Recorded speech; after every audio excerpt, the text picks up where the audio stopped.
What's up, everyone?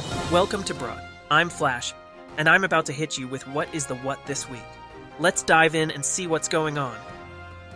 Elections are done, and Canada just voted a hell no to President Trump's plan to become the 51st state. If you ask me, it's probably for the best. No one's got time to memorize a whole new state and capital, bruh. So, bad news if you're like me, and your closet is 90% Temu and Shein. Thanks to this whole tariff drama. Yeah, countries fighting over taxes like it's a group project gone wrong. Prices are going way up. I don't totally get it either, but all I know is my $3 hoodie is now like $12. Can we just bring back tariff peace, please? Guess what? Apparently reading fiction actually makes you more empathetic. Like, it literally trains your brain to understand other people better. Scientists now say novels are like emotional Wi-Fi. You log into someone else's life for a while, and what you read matters too. Reading literary fiction like Infinite Jest or Beloved helps way more than just binging thrillers or TikTok comments. So yeah, books might actually save us, bro. Okay, so depending on where your parents get their news, Trump's first 100 days were either an epic crash or a major win. CNN's like, worst ratings ever, the economy's hurting, and he's played more golf than anyone in history. The stock market? Not looking great either. It's the worst first 100 days since Nixon. Yeah, that far back.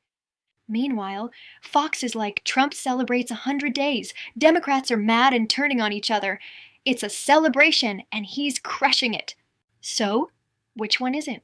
Well, he has signed a ton of executive orders and definitely played a lot of golf.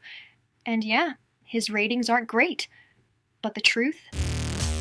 Alright, so let's talk immigration. The word that describes all our ancestors here in America. Ever heard of the Alien Enemies Act? Yeah, me neither, until now. It's this old law from 1798. Back when people wore powdered wigs and thought leeches were a medical treatment. Fast forward to 2025, and President Trump decided to dust off this old law to deport Venezuelan migrants he said were part of a really bad gang. But this week, a judge, appointed by Trump himself, said hold up. Using this wartime law in peacetime to deport people without proper legal process is a no-go. Now, depending on where your parents get their news, the story changes. CNN focuses the judge's ruling as a check on presidential overreach. Fox News focuses on the obstacles Trump is facing, like it's out to stop Trump trying to protect the country. No wonder my dad and Uncle Joe never get along anymore. Alright, let's close it out with a quick sports catch-up. So, turns out LeBron and Luka weren't exactly the dream team the Lakers were hoping for. They got bounced in the first round. Brutal.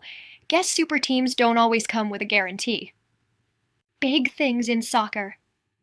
Did you see the Barcelona-Inter Milan game? What a match! Inter Milan stunned early, scoring just 30 seconds in, but Lamine Yamal came back with a sick-ass goal and is now the youngest scorer in a Champions League semi-final. They ended in a 3-3 tie, and it's now wide open heading into the second leg on May 6th. In London, PSG got a 1-0 win over Arsenal, thanks to an early goal. But their goalkeeper was the hero, making clutch saves to keep the lead. The second leg is set for May 7 in Paris. And finally, the Kentucky Derby is happening this Saturday. It's like Coachella, but with horses, and with way more fancy hats. Alright, that's it for this week, bruh. And yo, just a quick reminder, fake news is what happens when you only hear one side of the story from one source. So mix it up, think for yourself, and don't get played. Later, bruh.